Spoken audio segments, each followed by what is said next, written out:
Boys and girls, this is a picture of the underwater camera that we've been watching at Coral City Camera with all our live streaming. If you recognize this road and the cruise line off in the distance, you'll know that down by the port of Miami, way at the end where that little red X is, that is where the camera is. It's an extremely busy area.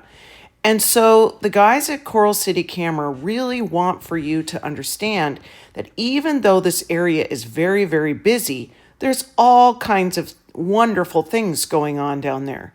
Here's some dolphins that Miss Eden and I noticed at night. My goodness. We saw this manatee. These are videos that we took.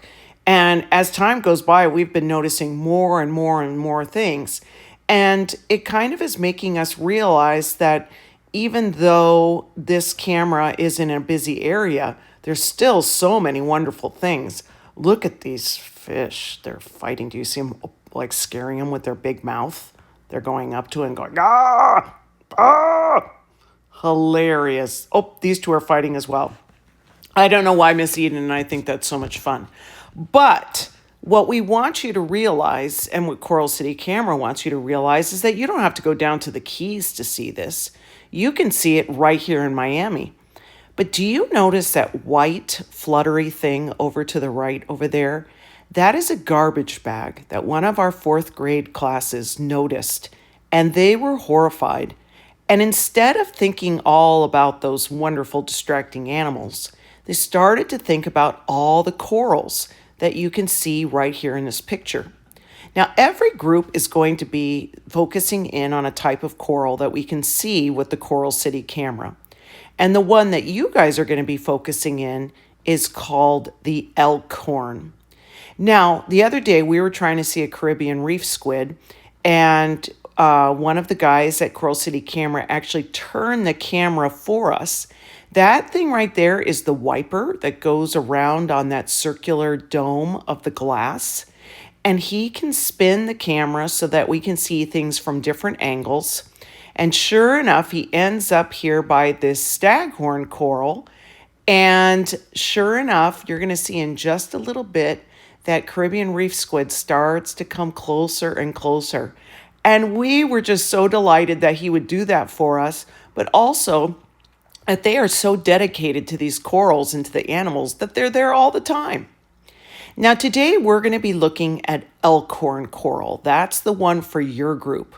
And Elkhorn coral, if you get close, you're going to see more and more that these are not just one big mound of coral polyps, but it's actually a bunch of tiny little polyps that are covering up that entire shape of that Elkhorn coral. So what you see here, that's the same, that's close up. And when you made your model with Mr. Heaturks, where you made a banana into a coral polyp and you had the licorice coming out as tentacles, you might think, well, where is that on that Elkhorn coral? I don't get it. Well, right there, that's one of them. What you're looking at as the top, you're looking from the top down on one of those coral polyps, almost like you're only seeing the licorice and not the banana. And every single one of these that I'm circling are individual coral polyps that are all squished together. They're squished together, making almost like a carpet of polyps that go over every single part of the Elkhorn coral. So as we kind of back out here, I want you to imagine there's thousands of little polyps. Now, you might look at this and say, Miss Heaturks, that can't be a polyp. I don't see tentacles. I learned that there were tentacles coming out of there. Well, guess what? They don't always hang out with their tentacles flapping in the breeze. Sometimes if they're feeling a little nervous, they actually take those tentacles and they pull them inside from their mouth and hide them. And then later on, they start to bring them back out. You can see here that there's some that are all pulled in, some that are out a little bit, and some that are a lot out. Now, this is from two men who went snorkeling in Bonaire, which is a Caribbean island. And they went down into the ocean and saw these huge Elkhorn corals. They said that some of these are as big as 2 Toyota trucks. They wanted to have one of them in the picture so you could see in comparison. And this is one that they even call the beast because they say it is so big. Now, over here in Miami on the Coral City camera, we're not going to see any that big. In fact, this right here is a staghorn coral.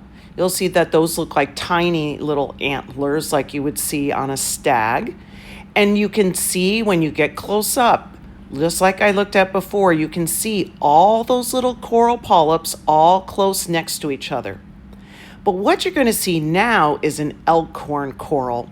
And this is what we're having to do over here in Miami, where we're having to get it going in a lab, and then we plant it down by the water, hoping that we're going to be able to get it to flourish and that we'll be able to get a whole bunch more of our Elkhorn coral down there. So for the art fair, we're going to be recreating some of these corals, and your class is going to be assigned to the Elkhorn coral.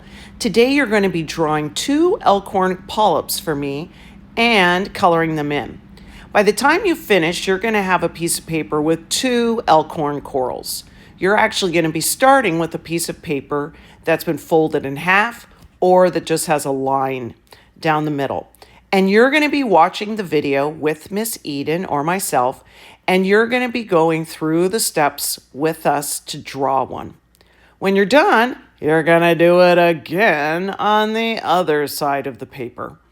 If you've done it right, you're probably going to have 2 that aren't identical like this. You're going to have 2 that are very different, and that is going to be awesome.